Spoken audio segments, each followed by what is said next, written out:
Good morning student. बेटा मैं आपकी हिंदी टीचर मधुबाला। बेटा हम 12वां चैप्टर मधुप का पूरा कर चुके हैं।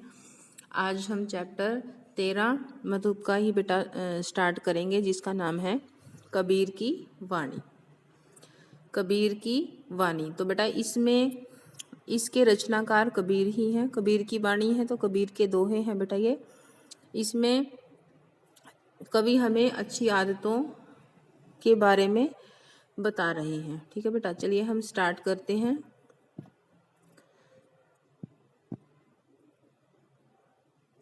ये देखिए बेटा, पहला दोहा हम पढ़ेंगे। सांच बराबर तप नहीं, झूठ बराबर पाप, जाके हृदय सांच है, ताके हृदय आप। तो इनमें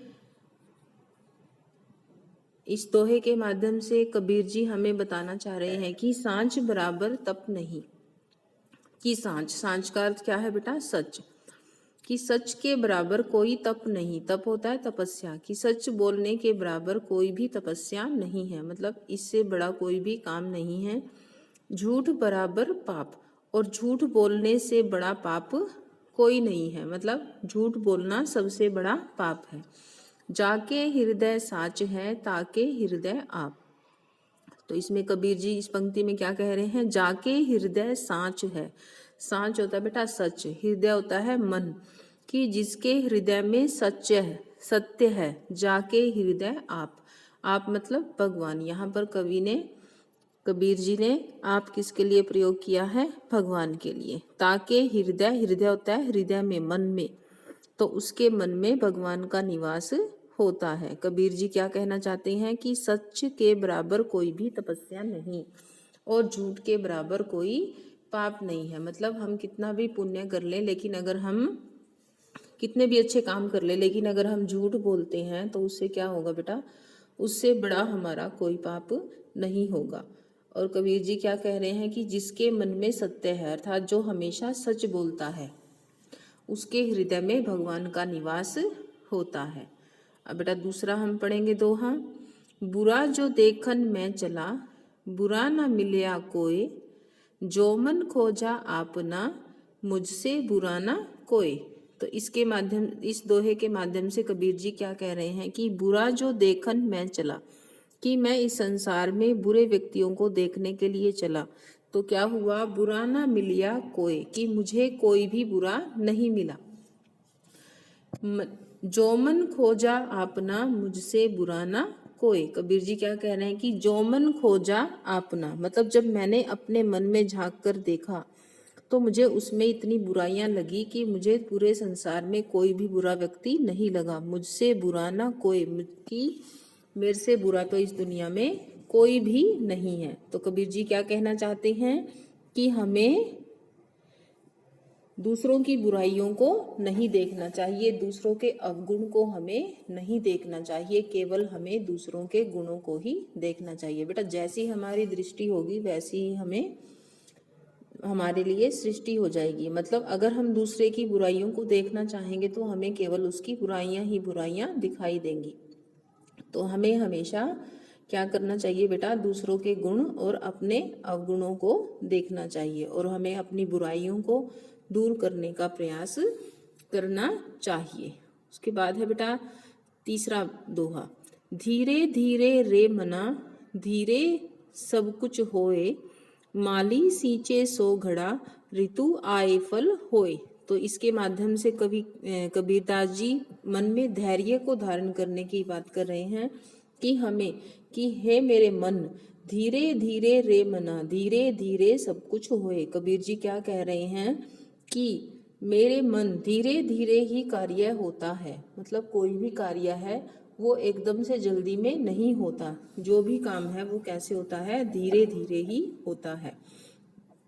माली सींचे सो घड़ा, ऋतु आए फल होए। कबीर जी उदाहरण के माध्यम से हमें समझा रहे हैं कि यदि माली जो है एक पौधे में अगर वो 100 घड़े पानी डाल दे तो उससे क्या होगा? क्या वो पौधा बड़ा हो जाएगा? नहीं होगा। वो पौधा जो है वो अपने समय पर ही बड़ा होगा और अपने समय पर ही, ऋतु मतलब जब उसका समय होगा फल आने का, तभी उस पर फल लगेंगे, अर्थात जो भी कार्य है वो हमारा जो है वो समय आने पर ही पूरा होता है। जैसे अब अगर आप 5th क्लास में हो, अगर आप सोचो कि मैं एकदम से आप 10वीं क्लास में होना चाहते हो, तो उससे क्या होगा? क्या आप हो जाओगे? नहीं होगे। उसके लिए आपको बेटा पूरे 5 साल का जो समय है उसका इंतजार आपको करना होगा, तभी आप अगली कक्षा में पहुंच जाओगे। इसी तरह से बेटा क्या होता है, अगर जैसे छोटा सा बच्चा जब पैदा होता है तो उसकी मम्मी अगर ये सोचे कि वो एकदम से सारी जिम्मेवारियों को उठा ले, जैसे अब आप हो, अगर आपके घर वाले ये सोचें कि आप सारे काम करने लग जाओ, तो उससे क्या होगा? क्या आप कर पाओगे? नहीं कर पाओगे। उसके लिए आप बेटा इंतजार करना होगा। तो बेटा जो भी कार्य है वो समय पर ही पूरा होता है। उसके बाद बेटा चौथे दोहे में कबीर जी क्या कहना चाह रहे हैं? गुरु गोविंद दोऊ खड़े, काके लागू पाए, बलिहारी गुरु आपने, गोविंद दियो बताए। इसके माध्यम से कवि गुरु के महत्व को बता रहे हैं कि गुरु गोविंद दोऊ खड़े, कि मेरे सामने गोविंद, गोविंद किसके लिए कहा गया है? भगवान को कहा गया है। दो होता है दोनों, खड़े। कबीर जी क्या कह रहे हैं कि मेरे सामने गुरु और गोविंद, मतलब भगवान और गुरु दोनों खड़े हैं। किस काके लागू पाए, तो मैं किसकी शरण लूं, मैं किसके चरणों में जाऊं? बलिहारी गुरु आपने, लेकिन फिर कवि क्या कह रहे हैं कबीर जी?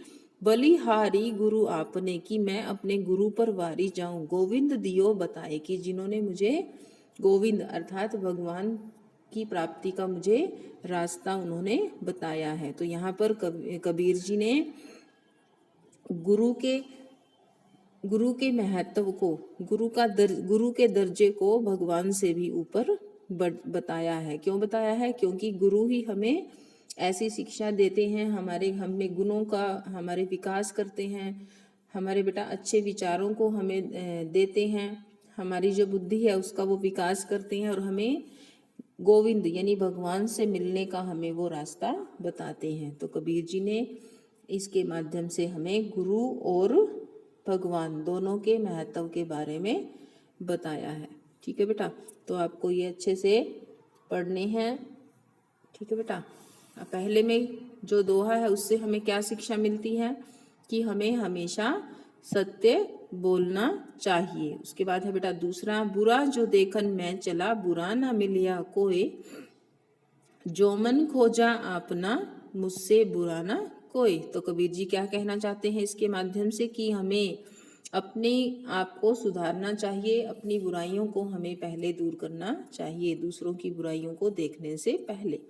धीरे धीरे रे मना, धीरे धीरे सब हो कुछ होए, माली सींचे सो घड़ा, ऋतु आए फल होए। इसके माध्यम से कबीर जी हमें मन में धैर्य को धारण करने की शिक्षा दे रहे हैं। उसके बाद बेटा चौथे दोहे में कबीर जी हमें गुरु के महत्व के बारे में बता रहे हैं। ठीक है बेटा, तो आपको ये अच्छे से रीड करना है। ओके बेटा, take care, have a nice day.